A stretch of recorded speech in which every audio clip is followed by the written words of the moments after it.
Kaixo, Donostia garestia dala, ez dala, aizue, gai izango otean naiz Donostian egun zoragarri bat 20 eurokin pasa alizateko, nik uste dut, baiet, baina ez duzu pasan, ez gozaldu, bazkaldu, afaldu, zehose hartu, gauza piloa egingo ditut, ikusi eta ikasi.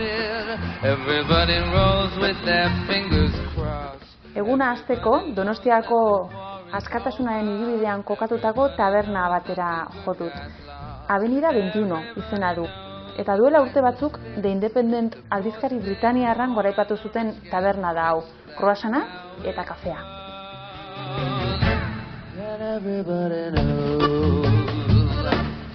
Everybody knows that the boat is leaking.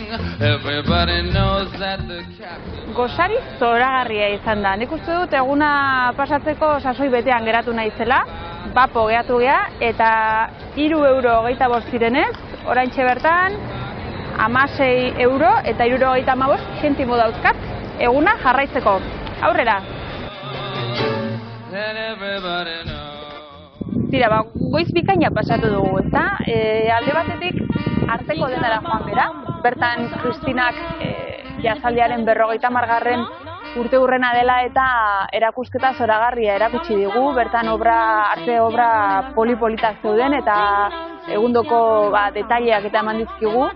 Bestalde Kubo aretoan, hementxe bertan ere beste doainiko erakusketa batera sartu ahal izan gera, eta bertan 20 eta 21. mendeko emakume artisten erakusketa ikusi ahal izan dugu, zer pagatu gabe, eta orain gosearen lehen ziztadak somatzen hasi naiz, eta gosaritikan ezer gehiago gastatu ez dudanez, oan ja, bazkaritan ikusiko dugu ja zenbategatik bazkaldu dezakegun, ondo eta gustora gaina.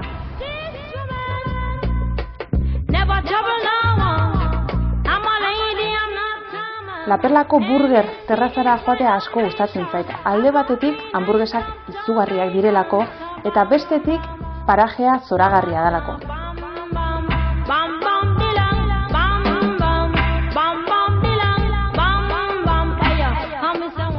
Bete-betean asmatu dudalakoa naizue, kategoriako lekua eta hamburgesan zoragarria zegoen naizue. Eta ondoren Kontxako badian bainutxo bat hartzen balin badugu, ondo ez da, doainik da. Bainu freskagarriaren ondoren, helatu gozo baten bila joan naiz. Eta jaten dudan bitartean, Donostiako badiako barkuak ikusiko ditut eta Urgulmenditik bueltaxka txiki bat emango dut.